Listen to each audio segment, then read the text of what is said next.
तो let's understand round robin with the help of a numerical.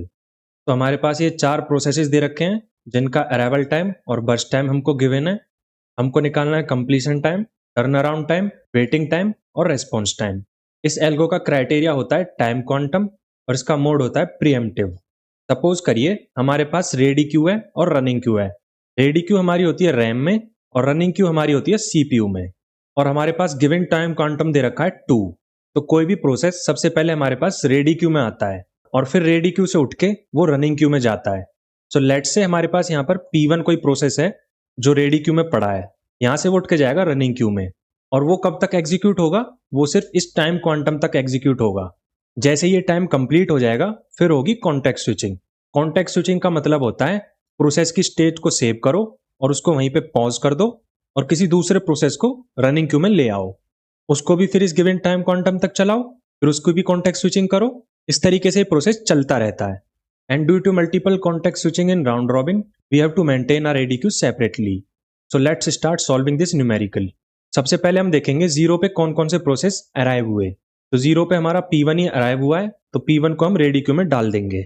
अब इसके execution के लिए हमको इसको रनिंग क्यू में डालना होगा। सो जीरो पे P1 हमारा रनिंग क्यू में आ जाएगा और ये कब तक एग्जीक्यूट होगा? 2 यूनिट ऑफ टाइम तक, क्योंकि हमारा गिवन टाइम क्वांटम 2 है। सो 2 तक हम इसको एग्जीक्यूट करेंगे। अब हम सबसे पहले देखेंगे 2 पर कौन कौन से नए प्रोसेस अराइव हुए। तो P2 और P3 हमारे 2 टाइम क्वांटम पर अराइव हुए हैं। अब इनको भी हम रेडी क्यू में डाल देंगे। और कैसे डालेंगे? On the basis of their arrival time. जो प्रोसेस पहले अराइव हुआ है वो पहले रेडी क्यू में जाएगा। सो P2 एंड P3। अब यहां पर होगी कॉन्टेक्स्ट स्विचिंग। क्या P1 मेरा अभी बचा हुआ है? जी हाँ, P1 2 यूनिट ऑफ टाइम तक के लिए एग्जीक्यूट हुआ है, तो इसका बर्स्ट टाइम रिड्यूस होकर हो जाएगा 3। अभी ये बचा हुआ है तो इसको वापस से हम रेडी क्यू में यहां पर डाल देंगे। याद रहे, सबसे पहले हम देखते हैं कौन कौन से नए प्रोसेस अराइव हुए, उनको रेडी क्यू में डालते हैं। फिर उसके बाद देखते हैं क्या प्रोसेस हमारा बचा हुआ है। अगर बचा हुआ है तो हम उसको रेडी क्यू में डाल देते हैं नए प्रोसेस आने के बाद। सो रेडी क्यू में हमारे पास कौन सा प्रोसेस है? P2। P2 को हम उठा के रनिंग क्यू में डालेंगे और उसको 2 यूनिट ऑफ टाइम तक के लिए हम एग्जीक्यूट करेंगे। सो 2 + 2 4। अब हम देखेंगे क्या कोई नया प्रोसेस अराइव हुआ। जी हाँ, P4 हमारा अराइव हुआ है, तो उसको हम रेडी क्यू में यहाँ पे डाल देंगे। अब हम देखेंगे क्या P2 हमारा बचा हुआ है। जी हाँ, अभी हमारा ये बचा हुआ है, तो इसको यहाँ से हम उठा के वापस से रेडी क्यू में डाल देंगे और दूसरे प्रोसेस को एग्जीक्यूशन के लिए ले आएंगे। तो P3 यहाँ पर हमारा एग्जीक्यूट होगा 2 यूनिट ऑफ टाइम तक के लिए। अब हम देखेंगे क्या नया प्रोसेस कोई अराइव हुआ। जी नहीं। क्या P3 हमारा बचा हुआ है? नहीं, ये तो कंप्लीट हो चुका है 2 यूनिट ऑफ टाइम पर ही।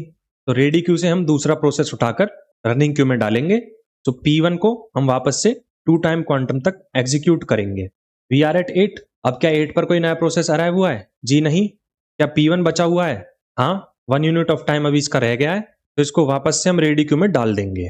अब रेडी क्यू से दूसरा प्रोसेस उठाएंगे और रनिंग क्यू में डालेंगे P4। अब ध्यान देने वाली बात यह है कि P4 का बर्स्ट टाइम है 1, तो हम इसको 1 टाइम क्वांटम तक ही एग्जीक्यूट करेंगे। अगर आपने यहाँ पर 2 तक चला दिया तो ये गलत हो जाएगा, क्योंकि 9 to 10 फिर CPU क्या करेगा? CPU तो आपने आइडल बिठा दिया 9 to 10। तो P1 इज कंप्लीटली एग्जीक्यूटेड, तो इसको हम यहाँ से क्रॉस कर देंगे। P3 भी हमारा कंप्लीटली एग्जीक्यूटेड हो चुका है। अब हम वापस से रेडी क्यू में देखेंगे और दूसरा प्रोसेस उठा के रनिंग क्यू में डाल देंगे। तो P2 को हम यहाँ पर एग्जीक्यूशन के लिए दे देंगे और ये 2 टाइम क्वांटम पर पूरा एग्जीक्यूट हो जाएगा। तो P2 इज ऑल्सो कंप्लीटेड। वापस से हम रेडी क्यू में जाएंगे और P1 को उठाकर यहाँ पे रनिंग क्यू में डाल देंगे। अब इसका भी बर्स्ट टाइम 1 रह गया है, सो ये भी 1 यूनिट ऑफ टाइम तक के लिए एग्जीक्यूट होगा। P1 is also successfully completed. Completion time निकालने के लिए हम प्रोसेस के राइट साइड पे देखेंगे। तो P1 सबसे आखिरी बार कहाँ आ रहा है? यहाँ पर, और इसका कंप्लीशन टाइम हो जाएगा 12। P2 का हो जाएगा 11, P3 का 6 और P4 का 9। TAT हमारा डिफरेंस होता है completion time minus arrival time. 12 - 0 12, 11 - 1 10, 6 - 2 4, 9 - 4 5। Waiting time difference होता है टर्न अराउंड टाइम और बर्स्ट टाइम का।